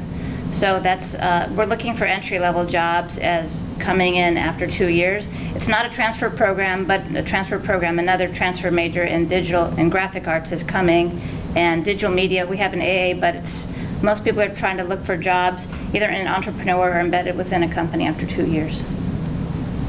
Now in the print and web, like I said, they get jobbed out after a few classes, because as soon as you learn Photoshop and web design and a little video, you're ready for a lot of companies to bring you in. But we have a lot of people that job out. My question is, how many part-time instructors are there? Okay, so, oh my gosh, I think there's at least, it's all part-time, so there are over 10 part-time instructors, no full-time. And a lot of them just teach one class, because most of our instructors are teaching at 2 campuses or 3. Any other questions? Yes. Now, are they completing a certificate in digital arts is what they're doing? And you're saying that a lot of your students are taking a few classes and they're basically getting jobs and leaving. That's right. So we created stackable certificates last year, which are shorter certificates in digital arts to handle that problem, so that they can specialize in just web or print or whatever, video, and then audio, and then that way we get counted. So we did that last year.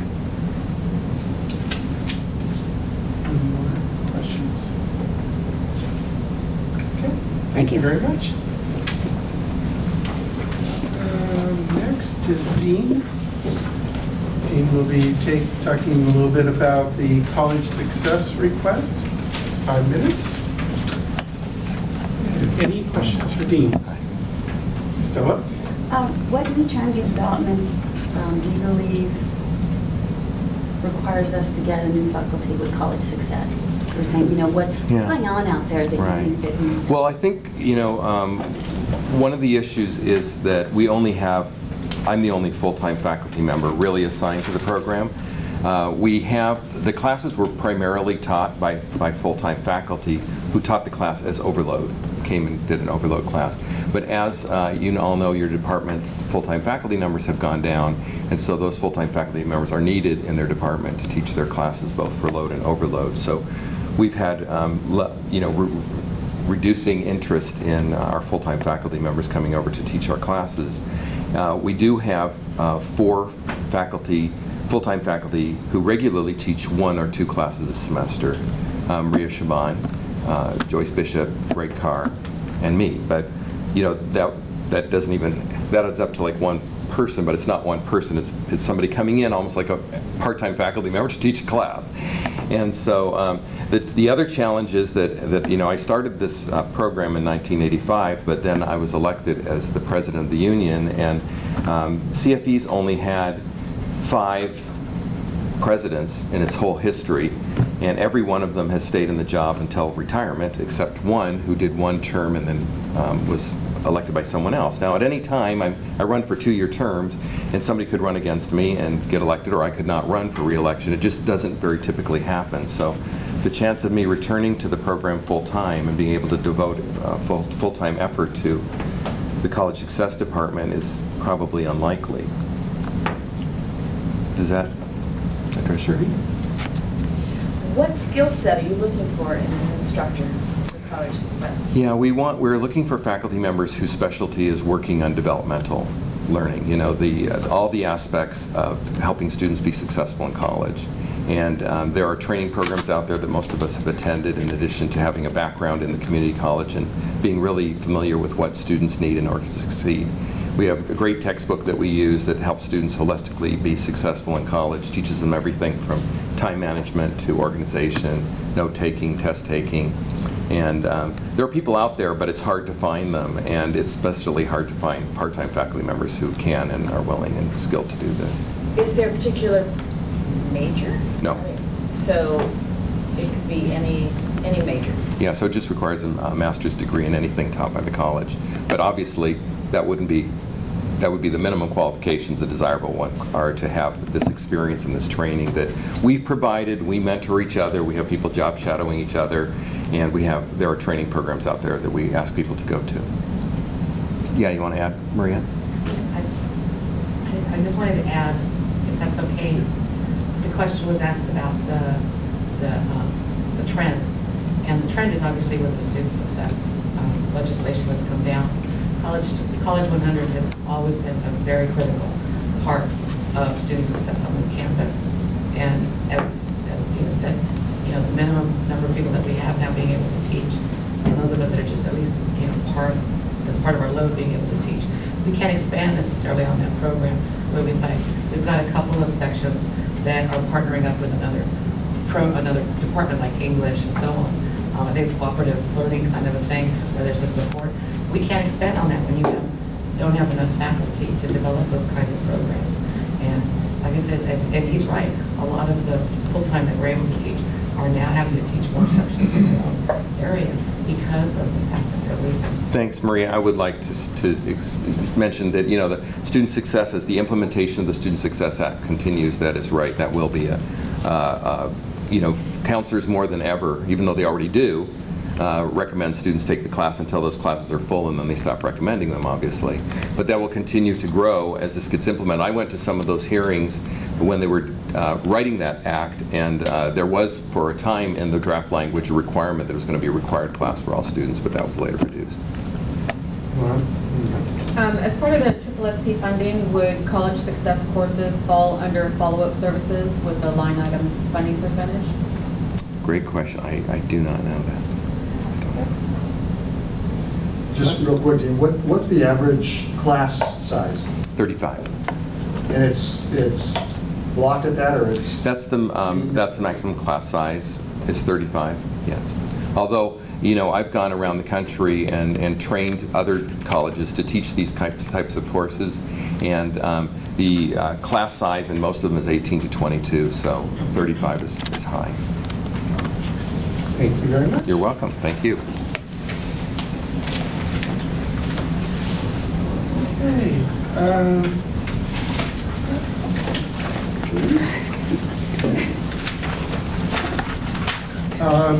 Teresa and Julie are here to talk a little bit about the library request.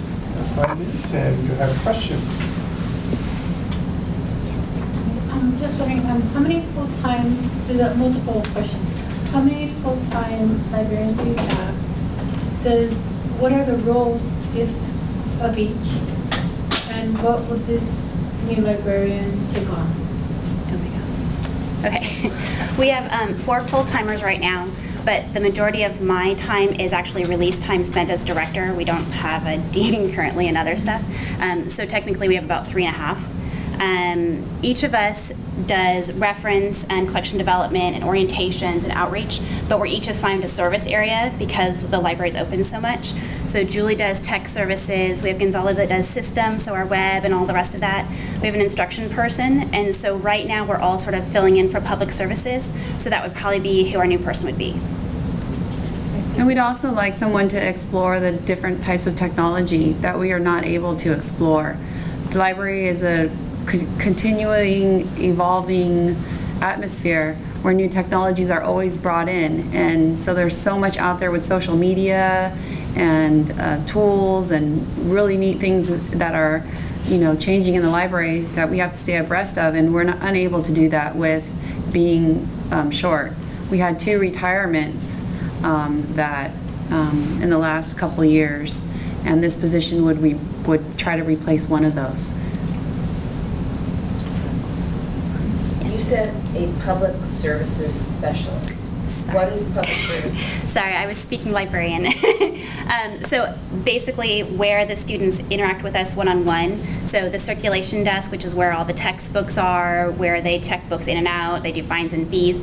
That's also where we deal with a lot of our problems, either in terms of currently public or students, that kind of thing. Also the media collection, the periodicals collection, the print ones, they would deal with that, and then also any issues at the reference desk. So the librarians are staffing the reference desk and answering questions, but if there's concerns or innovations we want to do, they would be in charge of that.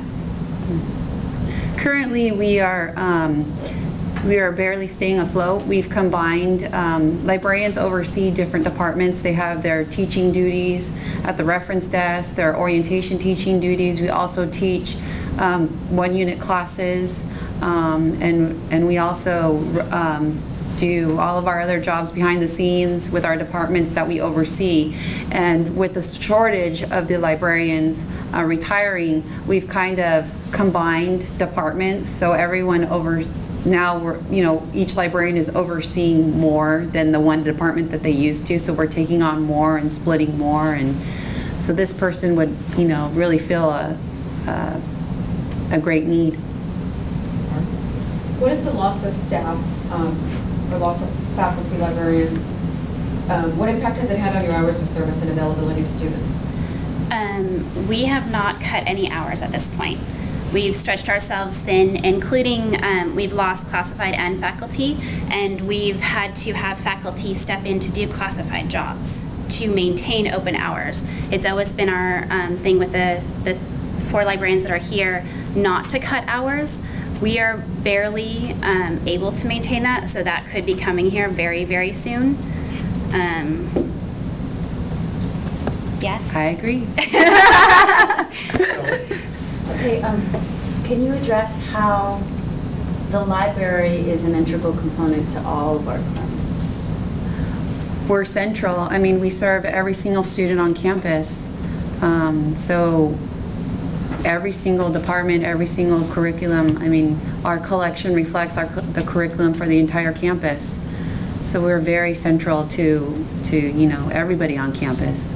We get, for orientation sessions, I mean, English is obviously the big seller and college success, but we have anthro, econ, bio, nursing. We serve everybody all over campus. There really isn't an area that we don't serve. Communications. Jane was like, JMA, auto, those groups come in as well and use our library and the services. So we pretty much serve everybody. Mm-hmm.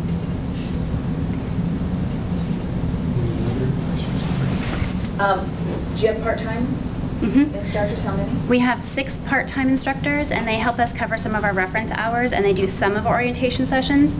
But the problem is they can't coordinate the areas of the library because they're only there during that time, and they have to be on the reference desk so that we're out to be able to deal with the other stuff.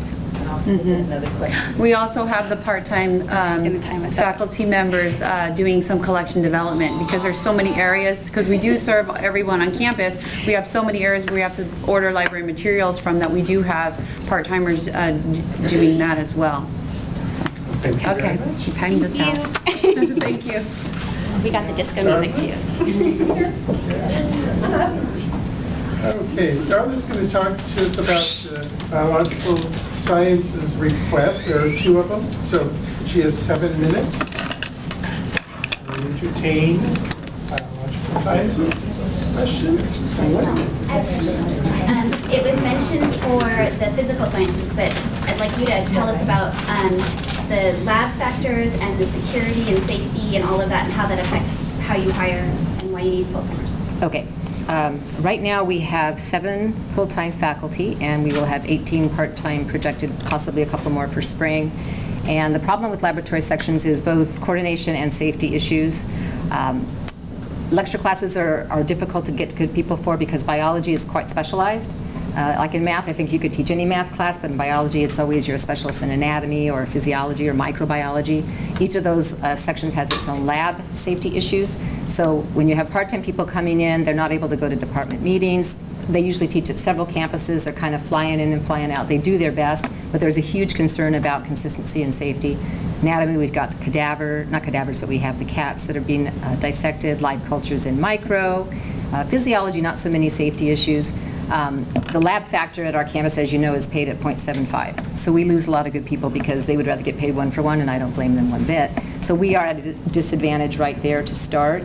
And then the other thing in biology is a lot of people come that are trained as physical therapy, physician assistants, maybe even medical doctors from other countries. So they have a good resume, we hire them, but it becomes a stepping stone. You know, they are waiting to get their licensure in our state or our country, so we may train them, get them involved, and then they go, and there again, we don't blame them, we wish them well, but we are constantly trying to go to the pool, and the pool for the district is tough, you guys. I mean, lots of times I have to go to my faculty or even people in the field where I used to work and say, do you have anybody you know that might be good? Because the pool is just not strong enough, even though we interview them, to support it. And so it's a huge problem. I'm looking at statistics as far as classes, and out of 46 lab classes, 16 are taught by full-time faculty. So that's like a third. A couple of us take overload, that still is just a small chunk. So we're really kind of just band-aiding it as far as a quality program. In anatomy and physio, which feed directly into nursing, we have 16 or 14 sections taught by one full-timer. I mean, she doesn't teach them all, but she's the only full-time person. So we lost 3 to retirement within the last 3 years. We got 1 back. We need those other at least 1 or 2 back. So does that help kind of clarify it? Any other questions? Describe the problem of assigning part-timers more than 1 section because of LHE limitations. Oh yeah, it's a big problem. Like microbiology, it's 2 labs a week. So if you get a part-timer that's 4.5 LHEs, they can do 2 more lab classes. Anatomy is also 2 labs a week. So all of a sudden, if we have them at maybe 8 or 8.25, we can't give them another section because it bumps them over the 10 LHE. So it's, as scheduler, it's a big matching game to try to get the maximum out of our people, the hours that they need, coordinated with professors they can meet with outside of class, and keep them in the LHE limit. And it's even hard for some of the overload that we would like to take as full-timers because there are restrictions now. Even as chair, you can only take a certain amount. That's bumping me out of a class that was helping with consistency because I'm full-time invested here. So we've been hit at a lot of angles. And it's tough. It's super tough. And I've got part-timers that love to be here. We've had some people been here forever. They feel like full-time, and they'd love to do more, but they can't. And on that vein, a couple of them are retiring or are going to retire soon. So we've lost a couple of 20-plus part-timers that, like I said, have been every bit as vested as full-timers. So it almost feels like we've lost 4 or 5 people in our department, which has been another big hit. Darla, what's your teacher-student ratio for your lecture classes? Well, most of our lectures are double lectures, so that would be at 64. We've been trying to eke it up to a little more just to get them in, but 64 is the seat count. That divides into 2 laboratories at 32. I think field ecology is about the only one. We may have a zoology that will be a 32 lecture, 32 lab, but in all honesty, it's double lecture and then labs. And when that happens, and the full-time lecturer can't do, or part-time can't do both labs, then you've got that fractionation as well. You've got a lecture with 62 kids, I've got this lab person, you've got this person.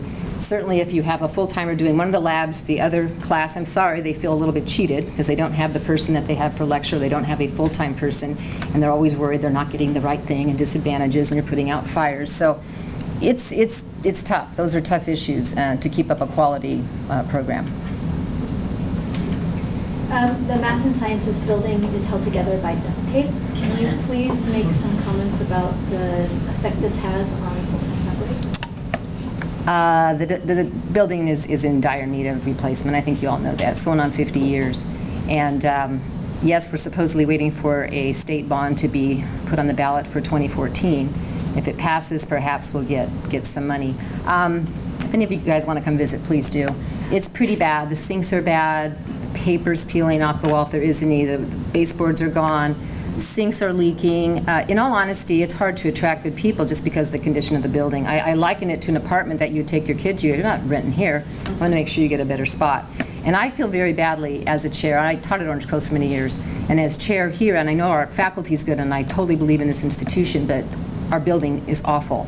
and it's hard to get qualified, good people to stay. I'm sure they'd much rather teach at Orange Coast or Coastline or many of the other campuses nearby. It's going to be a problem attracting students as we're getting into more outreach. It's just the way it is, you guys, and it's very discouraging to have us pass those bonds a year ago. You know, Prop 30, Measure M, and my students were like, yeah, Darla, I voted like you said, and they brought me their badges. And then they're like, well, where's the building? It's like, well, you know, the district got, I don't know how much, 200 and something million, that none of that's going to go to our building. So it's a problem. It's a problem. That's outside of this asking for professors, but that's a huge issue with biology at Golden West. Any more questions? I'm just getting warmed up. Thank you very much. Thank you. And Amanda? Amanda's going to talk to us about the 2 positions in the visual arts area, numbers 10 and 12, and she has 7 minutes to answer questions. So we have Paul. How many full-timers and how many part-timers do you have right now? There is me as our full-timer, and we have 17 part-timers. And each one of us is specialized in our area. So the 2 positions you're looking for, are they specialists in certain things? Well, what we're trying to do is make it so that you have a generalization, meaning all of us can teach some of the classes. So for me, my specialization is in ceramics, but I could also teach 3-dimensional design, but I don't draw. So you would never put me in a drawing class, a painting class, a 2-dimensional design class. So what we're looking for is somebody to be able to teach something like 2-dimensional design, painting, drawing, life painting, or potentially even an art historian, which is also a specialization where, while they could teach our Art 100 courses, which are art history courses, or they could teach something like our Asian art history, modern art history, pre-Renaissance to Renaissance, or sorry, prehistory to Renaissance, Renaissance to modern. So we have lots of potential for what people could teach. I just need help. It seemed like one of the biggest challenges was SLO data, and so do you think that new faculty would really help with that? New faculty will help with anything. I mean, when it's just me and 17 part-timers, could it get any worse?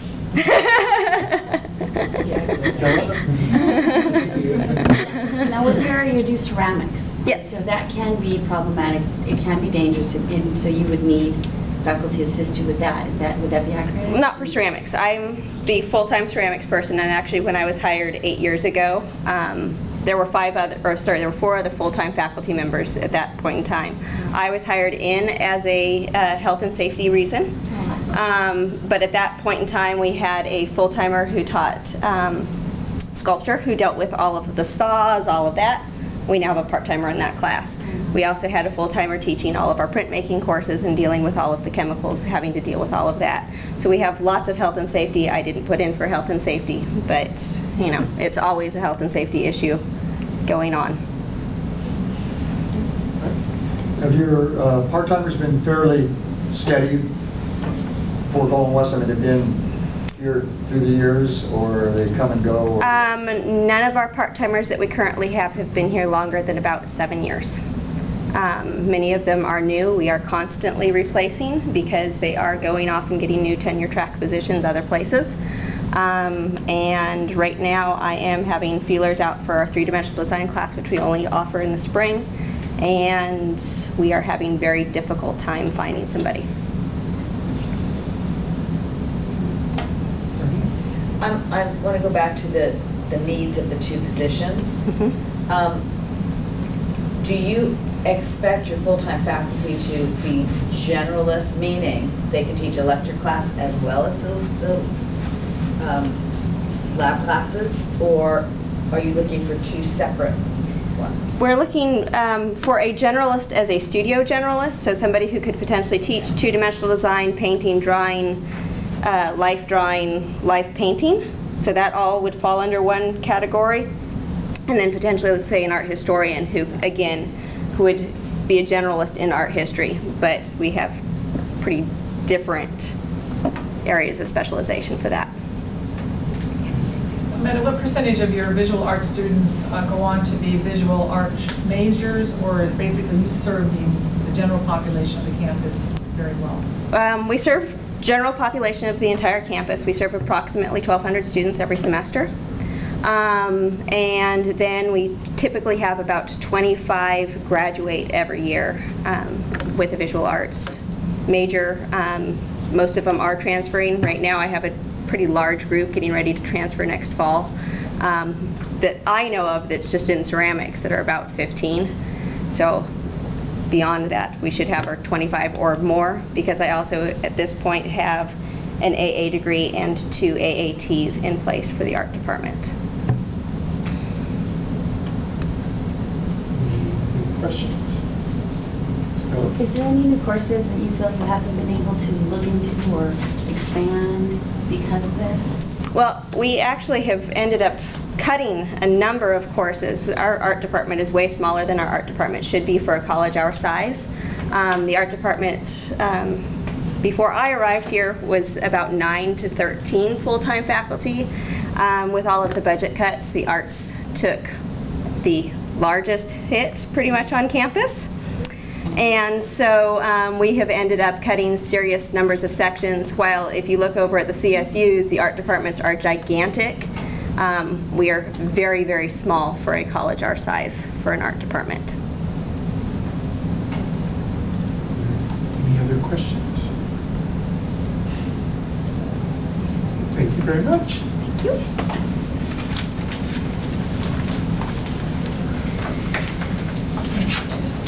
Okay, well, right on time. Very good. Well, very good.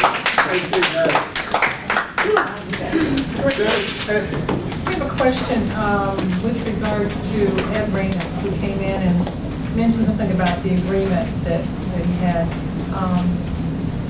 You know, he's guaranteed a certain number of full-time faculty, and I'm not so sure that we were really very clear about that, or he's asking for one more than the basic, or anything. Are we going to have I think we can get some information and just see exactly where we are in that agreement. So look at that information. Okay, because generally, you know, they don't have to go to here to ask for that number they want. It kind of goes directly to the president. Right. But if he's asking for something more than that base, then he has to come here and ask. Yeah. So we'll get that question answered and we'll get it out.